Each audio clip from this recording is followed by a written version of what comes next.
사연을 통해 각박한 세상 속 따뜻한 하루가 되시길 바라는 감동 시작입니다. 구독과 좋아요는 영상 제작에 큰 힘이 됩니다. 영상 수익은 불우이웃에 기부되니 끝까지 시청 부탁드립니다. 서울에 있는 한 육교의 지하도 목에 사원증 같은 이름표를 걸고 있는 외국인 여성들이 황당한 표정으로 무언가를 바라보고 있습니다. 심지어 한 외국인 여성은 더 이상은 믿지 못하겠다며 나머지 여성들을 내버려 두고 어딘가로 뛰어가는데요. 그런데 바로 그때 벤치에 앉아있던 한국인 남성이 다가오더니 외국인 여성들에게 동전을 건네며 한마디를 건넵니다. 그의 말을 들은 외국인 여성들은 크게 당황한 듯 갑자기 말까지 더듬으며 한숨을 내쉬는데요. 과연 한국을 방문한 체코 여성들에게는 무슨 일이 있었던 것일까요? 안녕하세요. 저는 체코의 중앙정부에서 민원 담당 공무원으로 근무하고 있는 나타사라고 합니다. 3년이 넘는 기간 동안 같은 보직으로 근무하고 있는 저는 얼마 전 저희 공무원 동기들과 함께 한국으로 동기 여행을 떠나게 되었는데요. 평소 한국에 대해 전혀 관심이 없던 터라 뜬금없이 한국으로 가자는 동기들의 제안에 저는 조금 망설였지만 평소 저의 업무 자체에 큰 우울감을 느껴왔던 저는 현실 도피를 위해 한국으로 가보기로 했고 처음으로 약 2주 정도의 장기 휴가를 신청하게 되었습니다.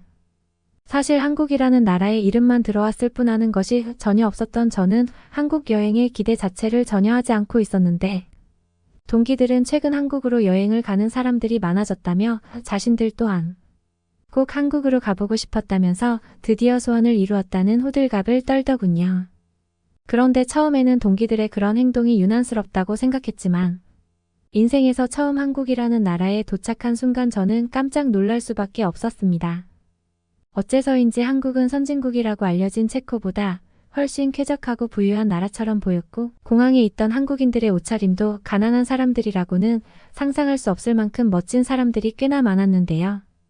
특히 평소 주민들의 민원 처리를 담당했던 저는 체코에서도 어느 정도 부촌의 사람들만 상대해 왔었는데 인천공항의 한국인들은 체코 부촌의 사람들보다 훨씬 부자처럼 보였고 심지어 더욱 놀라웠던 것은 어째서인지 한국의 공항에 외국인들이 더욱 많이 보였다는 사실입니다.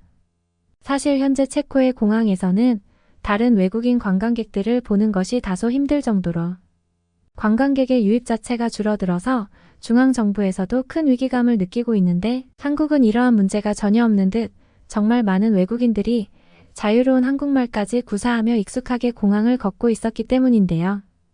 특히나 인천공항 내부의 식당과 카페들이 즐비해 있는 모습은 다소 낡고 노후화되어 아무런 편의시설이 없는 체코의 공항과는 완전히 상반되는 모습이었고 저는 동기들에게 한국이 이렇게 잘 사는 나라였냐는 질문을 건네며 조금씩 가슴이 두근거리기 시작했습니다.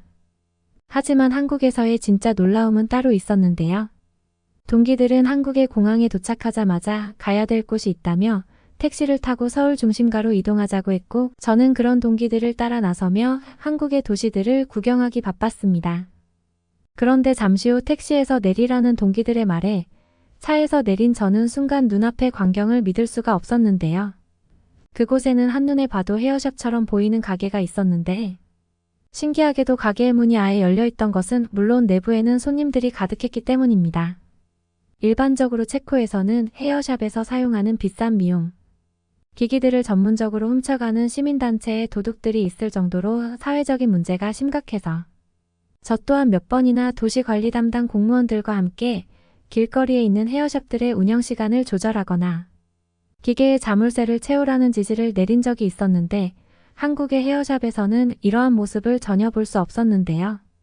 그런데 저희 동기 중 한 명이었던 메리는 이미 모든 예약을 공항에서부터 완료했다며 바로 미용실 내부로 들어가자고 했고 저는 순간 제 귀를 의심할 수밖에 없었습니다.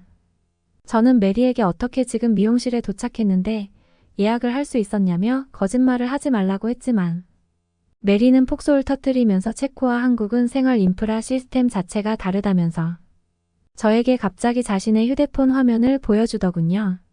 놀랍게도 한국의 헤어샵들은 대부분 휴대폰을 이용해 전자결제를 하거나 예약을 할 수 있는 시스템이 매우 평범한 듯 운영되고 있었고 심지어 예약 시간까지 디테일하게 조절이 가능한 모습은 항상 현장에 헤어샵에서 3시간이 넘게 대기를 해야만 했던 체코의 구시대적인 헤어샵 운영 방법과는 완전히 달랐습니다. 항상 체코에서 머리를 할 때면 그날 하루의 시간을 전부 날려야 할 정도로 시간의 허비가 심각했는데 한국에서는 휴대폰 하나로 아무 데서나 예약이 가능하니 시간의 비효율이 발생할 이유가 없었던 것이죠. 메리는 공항에서 이미 예약 시간과 금액을 자신이 전부 결제했다며 이곳에서 머리 세팅을 받고 한국 여행을 하자고 했고 저는 그때부터 한국의 놀라운 디지털 생활 방식에 크게 당황하고 말았습니다. 하지만 한국의 미용실 내부에서도 이러한 선진국의 놀라움은 끊이지 않았는데요. 미용실에 들어가자마자 외국인인 것을 알아본 듯 능숙한 영어로 안내를 해주시던 한국인 직원분은 뜬금없이 저에게 뭘 마시고 싶은지 물어보셨고 저는 처음에 그 말을 전혀 이해하지 못했습니다. 체코의 미용실에서는 미용실에 들어가도 아무런 말 없이 3시간 정도 기다려야 그때부터 안내가 시작되는데 신기하게도 한국의 미용실에서는 들어오자마자 각종 음료수나 커피들을 무료로 제공하고 있다는 믿을 수 없는 안내를 하셨기 때문인데요. 식당에서조차 물을 마실 때도 물값을 줘야 하는 체코와 달리 한국은 생수는 물론 커피와 음료수까지 전부 무료로 제공되었고 저는 미용실 직원분에게 혹시 한국이 이렇게나 돈이 많은 부유한 나라였냐면서 황당한 질문까지 건네게 되었습니다. 심지어 미용실 내부에는 기다리는 동안 편하게 사용하라는 노트북과 컴퓨터는 물론 전자패드까지 무료로 제공되고 있었고 저는 이러한 물품들이 제공되는 것도 놀라웠지만 손님들 중 그 누구도 비싼 전자제품들을 훔쳐가지 않는다는 사실이 더 놀랍더군요. 약 10분 뒤 자리로 앉아달라는 직원분의 요청에 저는 자연스럽게 모든 짐을 챙겨 품에 안고 미용실 의자에 앉았는데 갑자기 한국인 직원분은 저에게 무슨 일이 있냐면서 당황한 반응을 보이셨습니다. 그런데 바로 그때 제 옆에 있던 메리가 한국에서는 모든 짐을 그냥 의자에 놔두거나 라커룸에 넣어도 아무도 훔쳐가지 않는다며 믿기 어려운 설명을 이어나가기 시작했고 미용실 직원분 또한 자연스럽게 저희 짐을 받아 라커룸에 넣어주고 오시더군요. 실제로 체코에서는 헤어샵의 긴 대기 시간 때문인지 잠시 한눈을 팔거나 머리를 받던 도중 잠이 들면 자신의 소지품들을 도둑 맞는 경우가 상당히 많은데 한국인들은 남의 것에 전혀 욕심이 없는 것인지 아니면 시민의식이 상당히 높은 것인지 이러한 도난에 대한 문제 자체가 발생하지 않는다고 했습니다. 모든 짐이 없이 가벼운 몸으로 머리를 정리하니 그 자유로움은 말로 표현이 되지 않았고 저는 한국이 이렇게 살기 좋은 나라였나라는 생각에 한국의 공무원으로 일을 하고 싶다는 생각마저 들더군요. 항상 눈치를 보면서 남을 경계해야 되는 체코와 달리 한국은 어디를 가나 자유로움과 치안이 보장되었고 저는 왜 최근 많은 사람들이 한국으로 여행을 가는지 이해가 되기 시작했습니다. 여행 시작 직전이라 피곤하기는 했지만 편안한 마음으로 머리를 정리하니 한국이 더욱 정겹게만 느껴졌고 동기들은 지금부터 서울 도심으로 나가보자면서 저를 이끌고 서울의 중심가로 향했습니다. 하지만 다소 의문스러웠던 것은 아직 숙소에 들어가지 않아 무거운 여행 가방을 전부 들고 있는 상태였다는 사실이며 이러한 짐을 모두 가진 채로 거리를 걷는 것은 불가능해 보였다는 사실인데요. 하지만 동기들은 아무런 말 없이 자신들끼리 떠들며 어딘가로 걸어가기 시작했고 저는 결국 참다 못해 모든 짐을 들고 거리를 걸어 다닐 것이냐며 동기들에게 화를 내고 말았습니다. 저의 화가 난 모습에 메리는 저에게 어떻게 짐을 다 들고 다니겠냐면서 작은 미소를 보였고 저는 상황을 알면서도 해결을 하지 않는 메리의 모습에 더욱 짜증이 났는데요. 그런데 바로 그때 메리는 이제 다 왔다는 이해할 수 없는 말과 함께 도심 중심에 있던 한 육교 다리 밑으로 걸어 들어가기 시작했고 저는 그 순간 눈을 의심하고 말았습니다. 그곳에는 한국으로 여행이라도 온 것처럼 보이는 수많은 외국인 관광객들이 자신의 여행 가방과 짐가방을 들고 있는 채로 종이에 무언가를 적고 있었다는 것이며 저는 대체 이게 무슨 상황인지 이해가 되지 않았는데요. 당황한 저의 표정을 확인한 메리는 한국에서의 경우 관광객들의 짐을 굳이 숙소로 직접 가지고 가지 않고도 배송을 해주는 시스템이 도심 이곳저곳에서 운영되고 있다는 말과 함께 이곳에서 짐을 맡기고 숙소 주소를 입력하면 1시간 이내로 모든 짐의 배송이 완료된다는 충격적인 말을 하기 시작했습니다. 아무리 한국이 안전한 치안을 가진 선진국이라지만 수십 명의 짐이 섞인 여행 가방을 어떻게 숙소로 배송해준다는 것인지 이해가 되지 않았던 저는 곧바로 눈앞에 펼쳐진 광경에 큰 충격을 받고 말았는데요. 외국인 관광객들이 종이에 무언가를 적어내려가는 사이가게 바로 옆으로는 약 3대의 작은 트럭들이 오더니 관광객들의 주소를 확인해 여행 가방들을 트럭에 분류해서 싣기 시작했고, 저는 바로 그 순간 한국이 이렇게나 편리한 나라였구나라는 사실에 할 말을 잃고 말았습니다. 상식적으로 생각했을 때 체코에 이러한 여행 가방 배송 시스템을 도입했다면 곧바로 트럭 기사가 모든 짐을 가지고 도망을 쳤을 것인데, 한국은 이러한 문제가 전혀 없는 듯 이미 많은 외국인 관광객들이 편하게 자신의 짐을 맡기고 있었고, 메리 또한 저희 동기들의 짐을 전부 신청해 놓았다면서 5분도 되지 않아 모든 짐의 정리가 끝났다는 믿을 수 없는 말을 하더군요. 심지어 약 10,000원 정도라는 상당히 저렴했던 비용은 체코의 택배 비용보다 훨씬 저렴해서 더욱 충격적이었고, 짐을 배송해주는 한국의 업체에서는 혹시 짐이 분실되는 경우 10배 이상으로 보상을 해준다는 상당히 파격적인 조건마저 제시하고 있었습니다. 메리는 저에게 휴대폰의 지도를 보여주더니 서울의 중심 도시에만 100개가 넘는 여행 가방 배송업체가 도시 이곳저곳에서 운영되고 있다고 했고, 실제로 휴대폰의 화면에는 이미 수많은 업체들이 어디 있는지 정확하게 표시가 되고 있었죠. 말 그대로 한국에서는 생활에 불편함을 느낄 겨를도 없이 누군가가 그것을 해결하기 위한 방법을 생각해 사업으로 실현시킨 나라였고, 그럴수록 한국은 훨씬 살기 좋은 인프라를 가진 나라로 바뀌고 있던 것입니다. 체코에서 공무원으로 일을 하던 저조차도 매번 도시의 치안이나 생활 인프라를 개선하는 방법을 생각해야 되는 회의가 지긋지긋했는데, 한국에서 거주하는 한국인들은 이러한 불편함을 이미 모두 개선한 상태였고, 그만큼 한국은 살기에 좋은 나라로 변해 있었죠. 편하게 짐을 숙소로 배송시킨 채로 한국의 거리를 걸으니 체코에서는 느껴볼 수 없는 쾌적함까지 느껴졌고, 저뿐만 아니라 다른 동기들도 이제서야 한국에 온 것이 실감이 난다며 도시 이곳저곳을 구경하기 바빴습니다. 그런데 바로 그때 저의 눈에는 굉장히 이상한 장면이 눈에 들어왔는데요. 한국에 익숙했던 유아나 또한 제가 바라보는 것을 확인하더니 헉 하는 소리와 함께 저게 뭐냐며 기겁하는 반응을 보였고, 그건 저뿐만 아니라 다른 동기들도 마찬가지의 반응을 보였습니다. 도심의 길거리 한복판에는 의사 가운과 간호사 옷을 입은 사람들이 수십 명이나 모였고, 그 주위로는 다소 나이가 있으신 중년의 한국인 분들이 자신의 팔을 걷어 올리거나 다리를 보여주고는 무언가 이상한 행동을 하고 있었기 때문인데요. 저는 혹시나 체코처럼 노숙자분들의 돈을 훔쳐가려는 사람들이 아닐까라는 생각에 곧바로 동기들과 함께 그곳으로 뛰어갔습니다. 그런데 가까이에서 이상한 장면을 마주한 순간 저와 동기들은 이게 대체 뭐냐면서 눈을 의심할 수밖에 없었는데요. 그곳에는 놀랍게도 수십 명의 의사와 간호사분들이 무료로 건강검진을 실시해주고 있는 봉사활동 중 하나였고, 심지어 영어 안내문으로 한국을 방문한 외국인 관광객도 단순 신체 검사가 가능하다는 말까지 쓰여 있어 더욱 충격적이었습니다. 이제 막 3년차의 경력이 쌓인 체코 공무원인 저조차도 의료 비용이 너무 비싸서 정부에서 지원해주는 건강검진을 받은 적은 단 한 번도 없는데, 놀랍게도 한국은 이러한 의료비가 말도 안 되게 저렴한 것인지 무료로 건강검진을, 그것도 길거리에서 해주고 있었는데요. 또한 더욱 충격적이었던 것은 많은 의료 장비들이 길거리에 펼쳐져 있었음에도 그 누구도 그것을 훔쳐가려고 하지 않았다는 사실이며, 저는 그때부터 한국은 다른 나라들과는 상식을 달리하는 선진국이라는 사실을 뼈저리게 느끼고 말았습니다. 메리 또한 이런 복지가 한국에 있었다는 것은 처음 알았다면서 깜짝 놀라는 반응을 보였고, 이미 몇몇 동기들은 한국인 간호사분에게 다가가 자신의 건강검진을 받을 수 있는지 질문까지 하고 있더군요. 한국인 간호사분께서는 2개월에 한 번 정도 유동인구나 노인분들이 많은 공원 근처에서 이러한 공개 건강검진 봉사활동을 한다고 했고, 심지어는 저녁 12시까지 건강검진 보호소를 운영한다는 말도 안 되는 말까지 들을 수 있었습니다.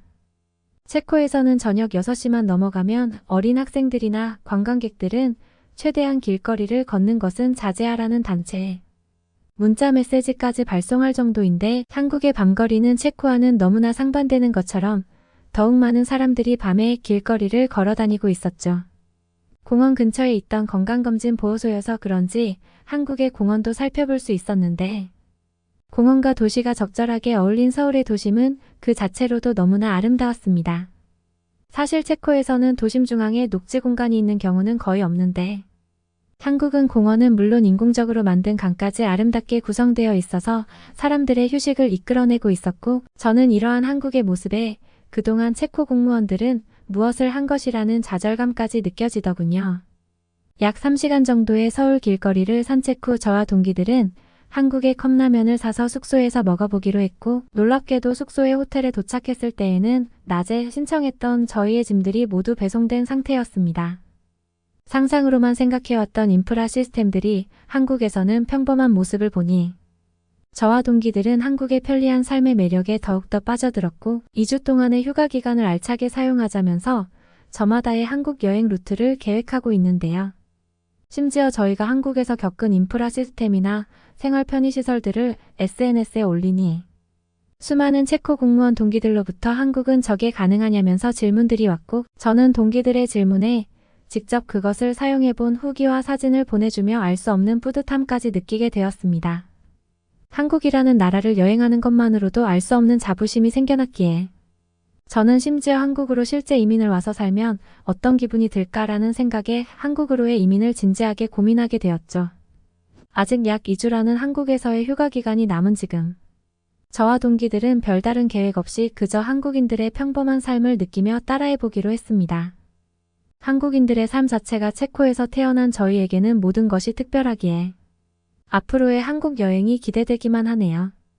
이거 뭐야? 노다지잖아. 여기 있는 것만 다 훔쳐가도 부자 되겠는데. 무슨 소리야?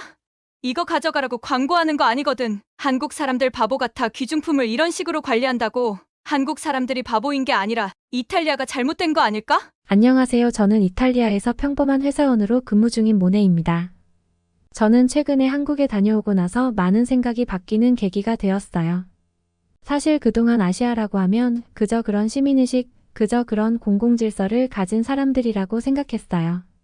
왜냐하면 저는 이탈리아에서 거주했지만 어릴 때부터 중국 사람들과 가까이 할 수밖에 없었습니다. 가난했던 저희 집은 월세가 저렴한 중국인 밀집 지역 근처에 살아야 했고, 그곳에서 봐왔던 많은 아시아인들은 제게 편견을 주기에 충분했으니까요. 심지어 저는 중국어를 배우기 위해 3년간 중국으로 다녀왔던 경험도 있죠.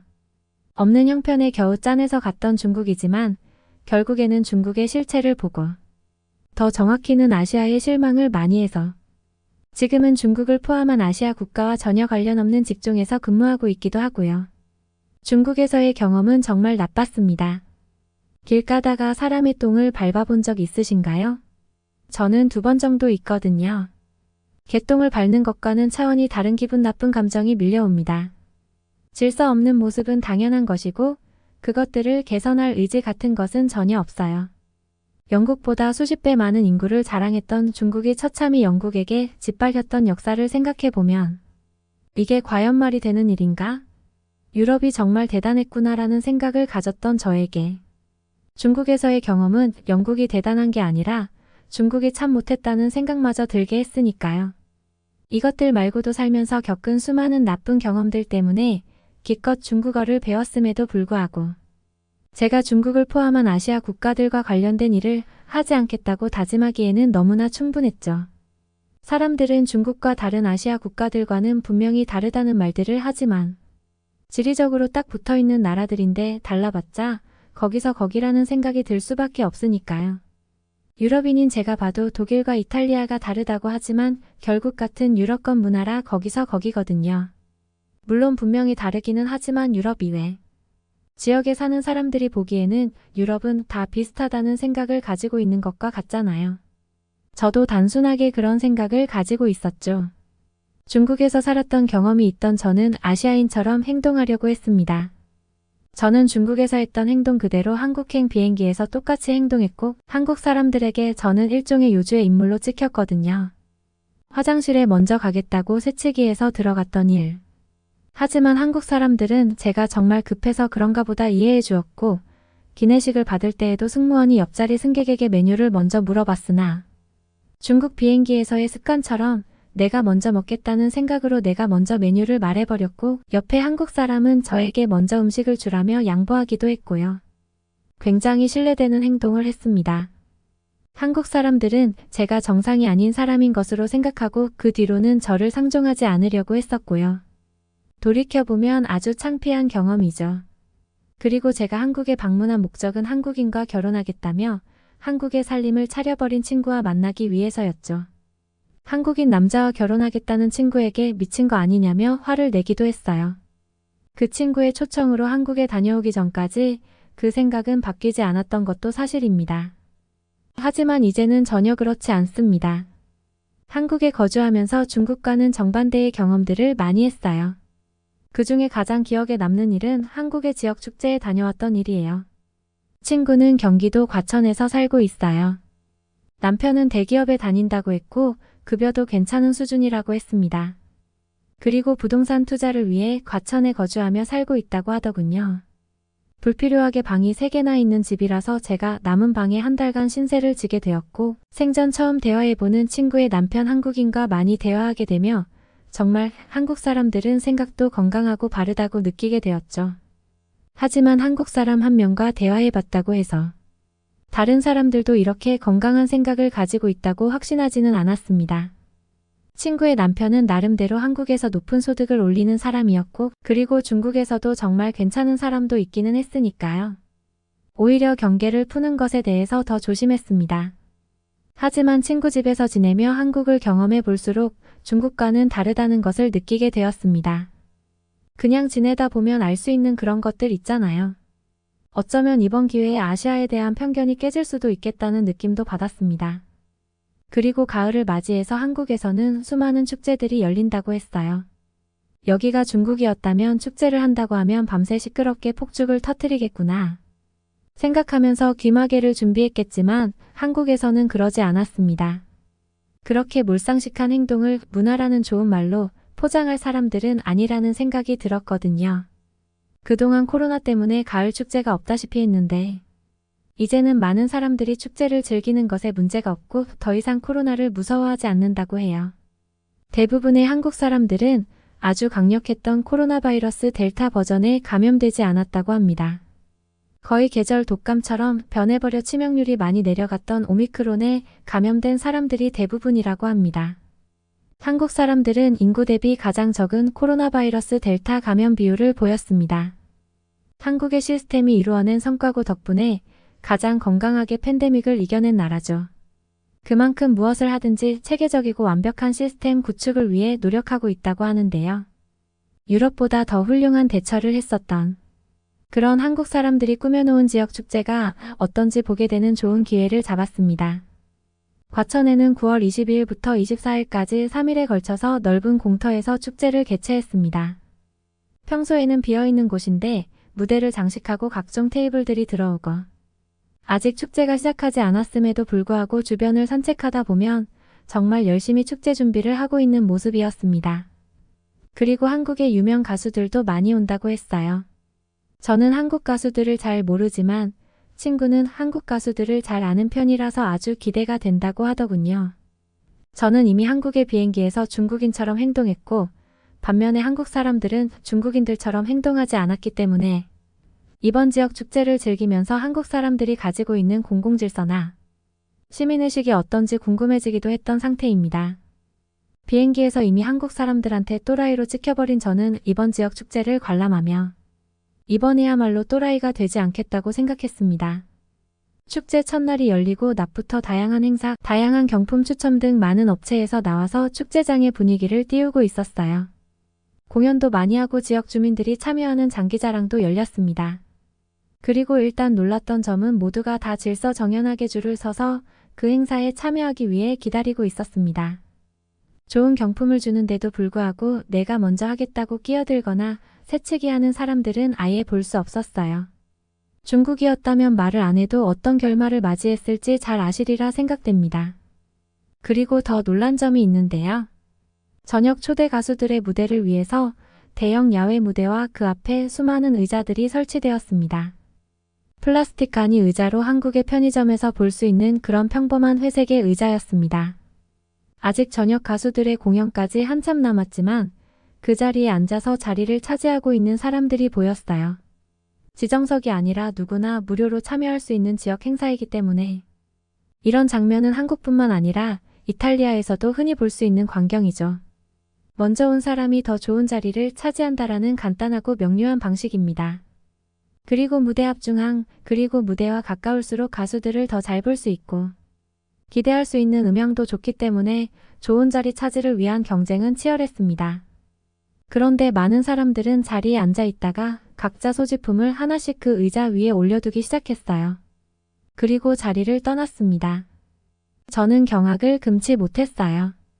저렇게 두면 그냥 가져가라는 의미잖아요. 최소한 이탈리아를 포함한 유럽에서는 자리를 맞는 방법으로 사람이 직접 그 자리에서 지키고 버티고 있어야 합니다. 물건이 나를 대신해 줄 수는 없잖아요. 저는 친구에게 한국 사람들이 하고 있는 행동에 대해서 물어보려고 방금 전까지만 해도 제 옆에 있던 친구를 향해 고개를 돌렸습니다. 하지만 이게 웬걸 친구도 자신의 겉옷 하나를 그 의자에 걸어놓는 거 아니겠어요? 어떤 상황인지 이해가 되지 않아 하고 있는데 친구도 저를 보며 옷까지 하나 걸쳐놓으라고 하더군요. 이게 한국에서는 내가 이 자리 주인이라는 뜻이래요. 누군가 와서 옷이든 뭐든 가져가면 어떻게 하냐고 쉽게 못 믿는 눈치였습니다. 친구는 웃으며 이게 중국과 한국이 다른 점이야 물건으로 줄을 설 수도 있으며 한국 사람들은 그것을 마음대로 가져갈 수 있는 물건으로 생각하지도 않아 모두들 양심을 믿고 있고 그 양심이 지켜지는 사회라는 거지 이게 바로 내가 그동안 말했던 한국이 살기 좋은 이유 중 하나에 불과해. 한국에 살고 있는 사람이니까 이상한 소리를 하지는 않았을 테지만 저는 그 자리에 앉아서 더 지켜보기로 했습니다. 물론 한국 사람들의 높은 수준의 시민의식을 경험하기는 했지만 아직은 그래도 100% 믿지는 못했거든요. 자리에 앉아서 다른 사람들이 과연 그 물건을 가지고 가는지 그리고 그 자리를 빼앗아 앉아버리는지 지켜보기로 했습니다. 자리에 앉아서 무대 설치 마무리 작업을 지켜보고 있는데 역시나 한두 명씩 자리를 맡으러 오는 한국 사람들이 보였습니다. 당연히 사람이 없으니까 앞쪽으로 일단 갔다가 물건이 있는 것을 확인하고 1초의 망설임도 없이 다른 자리를 찾는 모습을 보게 됩니다. 그리고 어린아이들도 마찬가지였어요.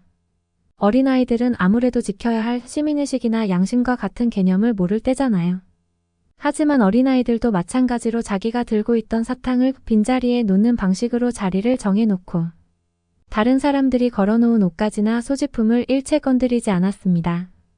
아니 어린아이들까지 이렇게 질서를 지키고 양심적으로 행동한다고. 이것은 분명히 한국의 에티켓 교육이 특별한 게 틀림없어 이런 생각이 들 수밖에 없었고 저는 이런 장면을 구경하느라 축제의 다른 현장을 가보는 것도 잠시 잊게 되었습니다. 저도 제 겉옷을 의자에 걸쳐두고 몇 시간이 지나서 다시 그 자리를 찾았습니다. 그리고 역시나 아무도 제 자리에 앉아있지 않았고 제가 걸어놓은 옷도 그대로 걸려 있었어요.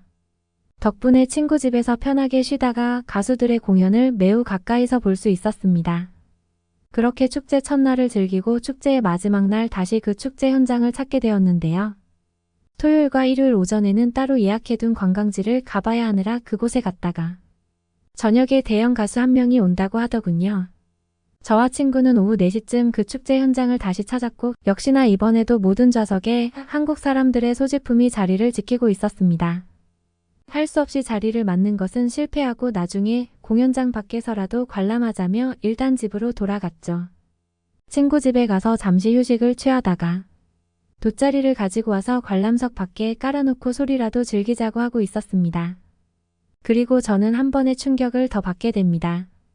공연장 밖에는 이미 수많은 사람들이 돗자리를 깔고 구경하고 있었어요. 의자가 배치되어 있는 곳은 정가락의 줄을 맞춰 배치가 되어 있지만 제가 돗자리를 깔고 앉아있는 곳은 관람석 밖입니다. 솔직히 이탈리아에서 이런 공연을 많이 가봤지만 사실 질서는 없어요. 무대가 잘 안 보이기 때문에 누군가 자리에서 일어난다면 뒷사람 입장에서 무대가 보이지 않고 자리에 일어나게 됩니다. 그런 현상은 도미노처럼 일어나서 정식 관람석 밖의 구역이 너무나 쉽게 엉망진창 난장판이 되는 지름길이죠. 하지만 이곳 한국에서는 공연이 시작된과 동시에 다들 자리에 앉기 시작했습니다. 뒷사람에 대한 배려가 너무나 충분했어요. 서로 일어나지 않으려고 노력했고 1시간 넘는 공연에도 사람들은 화장실에 가거나 자리를 이동할 때 허리를 굽혀서 이동하는 모습을 봤어요. 난생 처음 보는 뒷사람들에 대한 배려로 말이죠. 저도 화장실에 가겠다고 자리에서 한 번 일어난 적이 있는데 역시나 다른 사람들처럼 허리를 굽혀서 이동해야 했습니다. 그리고 이것이 여기 한국에서는 지켜야 할 에티켓이죠.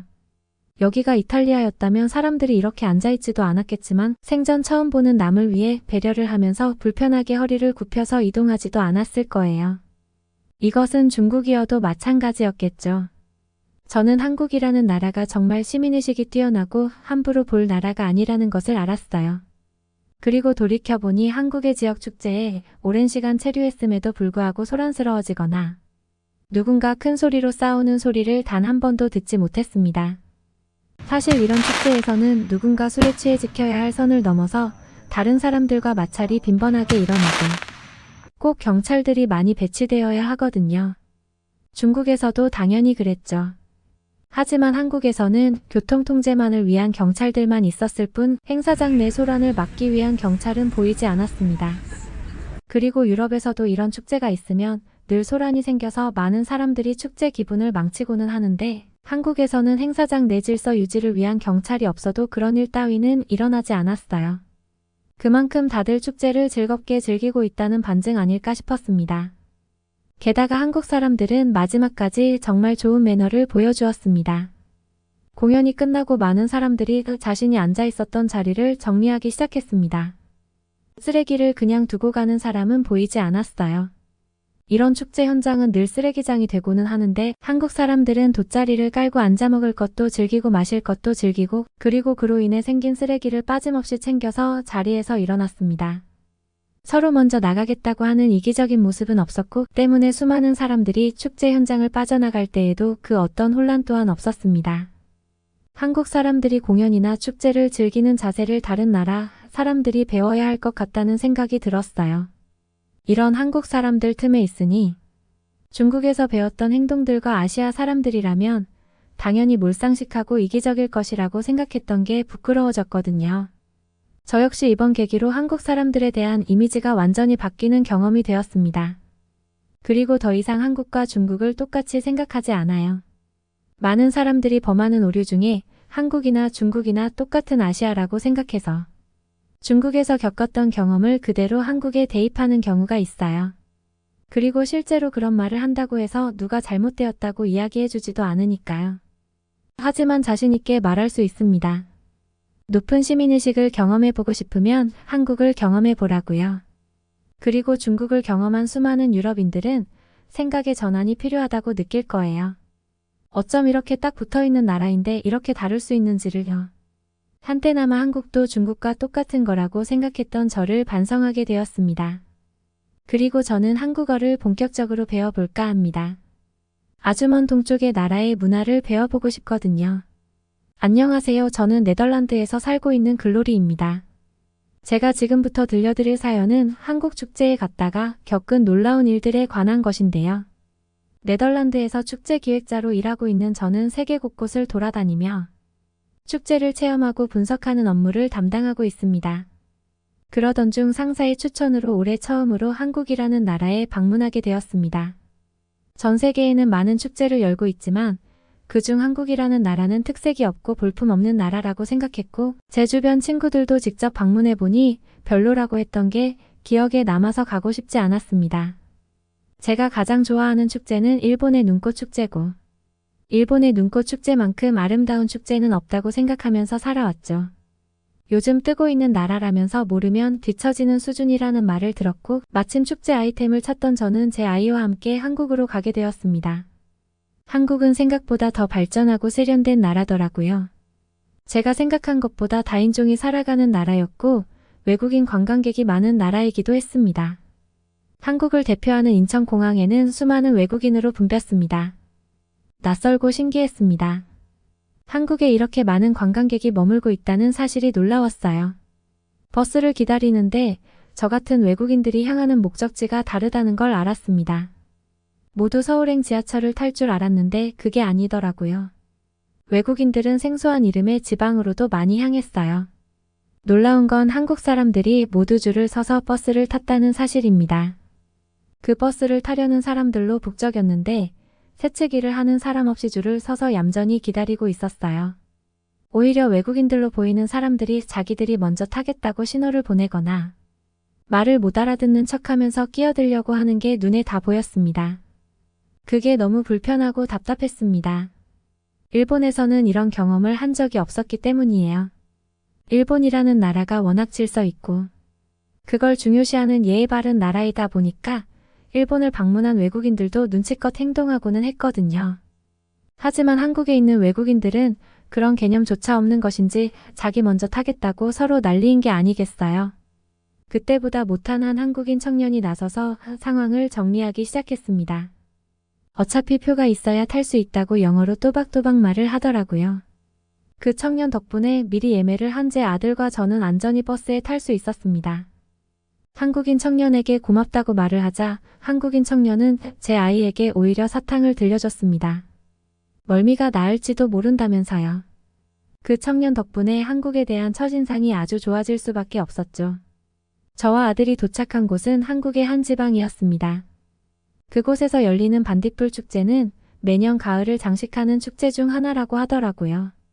처음 듣는 축제여서 기대감이 들지는 않았죠. 미리 회사에서 붙여준 한국인 가이드와 동행해 축제장 이곳저곳에 방문할 수 있었습니다. 한국어를 전혀 모르는 저는 한국 여행이 불편할 줄 알았는데 가이드가 잘 안내하기도 했고 한국인들이 친절해서 축제장을 잘 둘러볼 수 있었습니다. 특히 한국인 노인들이 저에게 유독 친절했습니다. 외국에서 왔다고 반가워하는 것 같았어요. 제 아이 손에 솜사탕과 풍선을 들려주기도 했습니다. 버스에서부터 느낀 거지만 한국인들은 낯선 외국인에게도 참 친절한 것 같더라고요. 사실 축제장은 그저 그랬습니다. 워낙 그 도시가 작아서인지 볼품 없었고 화려하면서도 어딘가 아쉽더라고요. 워낙 한국 축제에 대해 좋게 소문이 나 있어서인지 기대를 하고 한국에 도착했지만 오히려 네덜란드 축제가 더 화려했습니다. 그때 제 아이가 무언가를 가리키면서 좋아하기 시작했습니다. 아이의 손가락 끝에는 버스 여러 대가 있었습니다. 제 아이는 평소에도 자동차 종류에 관심이 많았는데 버스가 일사불란하게 움직이는 모습을 보니 흥분한 듯 보였습니다. 한국 자동차가 워낙 유명한 건 알고 있었어요. 네덜란드 사람들도 한국 차를 종종 타기 때문입니다. 가이드에게 저게 뭐냐고 물어보았고 가이드는 축제장 내부를 이동하는 셔틀버스들이라고 안내해 주었습니다. 그 중에서는 반딧불을 보러 가는 셔틀버스도 있다면서 예약을 도와주겠다고 나섰습니다. 진가는 그때부터 발휘되었어요. 가장 마음에 드는 것은 훌륭한 셔틀버스 서비스였습니다. 인천공항에서 봤던 것처럼 축제장에서도 한국 사람들이 질서 있게 셔틀버스를 타더라고요. 한국인들의 질서가 인상 깊었어요. 네덜란드나 다른 나라에서는 워낙 사람들이 질서를 지키지 않아서 축제 관계자들이 많이 힘들어하고는 하거든요. 많은 나라를 가보았지만 특히 중국이 그게 심합니다. 자기가 먼저 타겠다고 사람들을 밀치는 경우도 많고 그 때문에 부상을 당하기도 하죠. 그런데 한국 축제에서는 전혀 그런 게 없더라고요. 가족 단위가 많기도 했고 모두 화기애애한 분위기였습니다. 또 신기한 것은 가격이었어요. 전 세계의 축제들은 바가지를 씌우는데 한국 축제는 모든 게 저렴했습니다. 음식도 저렴하고 저렴한 돈만 내면 반딧불이 체험지까지 데려다 주는 게 가장 마음에 들었어요. 한밤중인데도 안전하게 갈 수 있다는 게 믿음직스러웠습니다. 버스 안도 쾌적하고 넓어서 마음에 들었어요. 보통 행사장에서 쓰이는 버스는 낡고 더럽기 마련인데 한국은 셔틀버스 하나도 그냥 고르지 않는다는 게 느껴졌습니다. 돈을 아끼지 않는 축제의 진심인 나라구나 하고 느끼기도 했어요. 버스를 타고 조금 이동해서 수많은 반딧불을 볼 수 있었습니다. 네덜란드에서는 반딧불이를 보는 게 쉽지 않아서 황홀함을 감출 수 없었습니다. 특히 제 아들이 너무 좋아하는 모습을 보자 그동안의 피로가 싹 녹았어요. 일단 축제 기획자의 신분을 떠나서 친절한 가이드와 한국의 축제 덕분에 제 아들에게 잊지 못할 경험을 선사하게 해준 것 같아 행복했습니다. 제 아들은 그날 이후로 곤충 채집가가 되고 싶다고 할 정도로 한국 반딧불이의 매력에 푹 빠졌어요. 제가 봐도 반딧불은 아름답고 신비로운 곤충이었습니다. 숙소로 돌아가 아들에게 어땠냐고 물어보자 너무너무 행복했다면서 눈물까지 글썽이는 거예요. 저는 그때 엄마로서 가장 큰 행복을 맛보았습니다. 늦은 밤 아들과 함께 숙소 앞을 배회하는데 그것까지 정말 행복했습니다. 네덜란드에 비해 공기도 훨씬 좋고 선선한 날씨도 마음에 들었어요. 또 가장 놀라운 건 밤늦게까지 돌아다녀도 안전하다는 거였어요. 아이가 갑자기 아이스크림이 먹고 싶다고 해서 길거리를 돌아다녔는데도 안전했어요. 심지어 시골이었는데도 말이죠. 축제여서 외지인이 많았을 텐데도 저희는 긴장하지 않고 돌아다닐 수 있었습니다. 기회가 된다면 이런 곳에서 아들과 도란도란 살아가고 싶었죠. 네덜란드에서는 외출할 생각도 하지 못했을 뿐더러 낮에도 긴장하며 살아가야 했기 때문이에요. 늘 범죄에 노출될 수밖에 없는 환경이었으니까요. 특히 아이를 키우는 저로서는 더 심했습니다. 다음 날에는 아이를 데리고 체험 부스를 이곳저곳 돌아다녔습니다. 한국 전통 문화를 체험할 수 있도록 잘 꾸며져 있었어요. 뭐부터 해야 할지 감도 안 잡힐 정도로 많은 게 있었습니다. 저는 그동안 너무 바빠 아이와 잘 놀아주지 못했는데 한국에서 그 시간을 만끽할 수 있었습니다. 한국의 전통 소품을 만들기도 해보고 전통 과자들을 먹어보기도 했습니다. 그 다음에는 아이에게 한국 전통 놀이를 체험하게 했어요. 아이는 멀리서 막대기를 던져 꽂는 투어라는 놀이가 가장 마음에 든다고 하더라고요. 체험 대부분이 저렴한 가격이거나 무료여서 눈이 번쩍 띄었어요. 그뿐만 아니라 동물 체험도 할 수 있었습니다. 가장 중요한 건 눈으로 감상만 할 수 있지 동물 학대를 하지 않는다는 점이었어요. 네덜란드에서는 아직까지도 투우라는 전통을 고수하느라 소들을 희생시킵니다. 전염병 이후 사라지나 싶었는데 다시 부활해 전 세계인들에게 충격을 주었죠. 저 또한 그런 부분에 대해서 회의감이 많이 들고는 했는데 한국에서는 마음 편히 축제만 즐기다가 갈 수 있어 좋았습니다. 제 아들에게 가르칠 점도 많았고요. 그때 옆에서 토끼를 구경하던 외국인 가족들의 부모님은 아이에게 토끼를 만지면 안 된다고 주의를 주더라고요. 만약 다른 나라였다면 그 토끼를 그냥 만지게 두었을 거예요. 하지만 동물 친화적으로 축제를 구성한 한국이었기에 외국인 가족들도 그 사실을 받아들이고 아이 교육에 힘쓴 것 같았습니다. 아주 작은 변화지만 교육적이어서 좋았습니다. 모든 나라가 한국처럼만 동물을 대한다면 얼마나 좋을까요? 적어도 제 나라인 네덜란드가 이런 한국의 모습을 본받아서 더 이상 인간들의 유의를 위해 동물을 학대하지 않았으면 좋겠다는 생각이 크게 들었습니다. 한국에서의 경험은 모두 신선하고 충격적이었습니다. 그날 밤에 감상한 드론쇼가 유독 그랬습니다. 가이드에게 들어보니 한국에서는 드론쇼를 세계적으로 알리기 위해 매년 발전시키고 있다고 또 한국의 축제뿐만 아니라 세계적인 대회에서도 드론쇼를 선보이고 있다고 하더라고요. 한국의 자랑거리라고 해도 손색이 없을 만큼 드론쇼는 정말 환상적이었습니다. 당장 다른 나라에서도 드론을 활용해 화려한 쇼를 선보이고는 했지만 한국이 가장 아름답더라고요. 한국이야말로 드론의 강국이 될 것 같았습니다. 드론을 통해 한국에서 유명한 상징과 이 지역을 대표하는 특산물을 표현하는 게 예술적이었어요. 아들도 신이 나는지 계속해서 박수를 쳤어요. 저희 가족뿐만 아니라 다른 외국인 관광객들도 입을 벌리고 동영상을 촬영하기 바빴습니다. 그런데 너무 드론쇼에 정신이 빼앗겨서 저는 큰 실수를 저지르고 말았습니다. 축제장에서 중요한 문서 잃어버린 것입니다. 축제장에서 적은 기록들이 적혀있는 문서였어요. 제가 일하고 있는 회사에 꼭 제출해야 하는 아주 중요한 문서였죠. 아무리 찾아봐도 없었고 제가 있던 자리를 아무리 후려도 찾을 수가 없었습니다. 제가 당황하자 제 아들도 놀랐는지 울음을 터뜨리기 시작했습니다. 네덜란드나 다른 유럽 국가에서는 물건을 잃어버리면 그냥 눈 딱 감고 못 찾을 생각을 해야 합니다. 그 정도로 사람들은 각박하고 남일에 관심이 없습니다. 그뿐이겠어요. 관광객 물건뿐만 아니라 현지인의 물건도 잘 훔쳐서 정부도 골머리를 앓을 정도입니다. 한국이라고 소매치기가 없을 거라고 생각한 제가 바보였어요. 그걸 잃어버리면 한국에 온 의미가 없을 정도로 제게는 중요한 문서였습니다. 일단 수기로 작성하고 집으로 들어가 문서 작업을 해서 메일로 보내려고 했는데 이미 잃어버려 그럴 수가 없었죠. 무슨 일인가요? 한국인들이 제게 물었고 저는 더듬더듬 문서를 잃어버렸다고 말했어요. 머릿속이 하얘져서 제가 무슨 말을 하고 있는지 전혀 알지 못했습니다. 사람들도 제가 심호흡할 수 있도록 저를 달래주었습니다. 저는 아주 중요한 물건을 잃어버렸다고 영어로 또박또박 말했어요. 그러자 놀라운 광경이 펼쳐졌습니다. 주위에 있던 한국 사람들이 하나같이 휴대폰 플래시를 켜서 바닥을 샅샅이 뒤적거리기 시작했어요.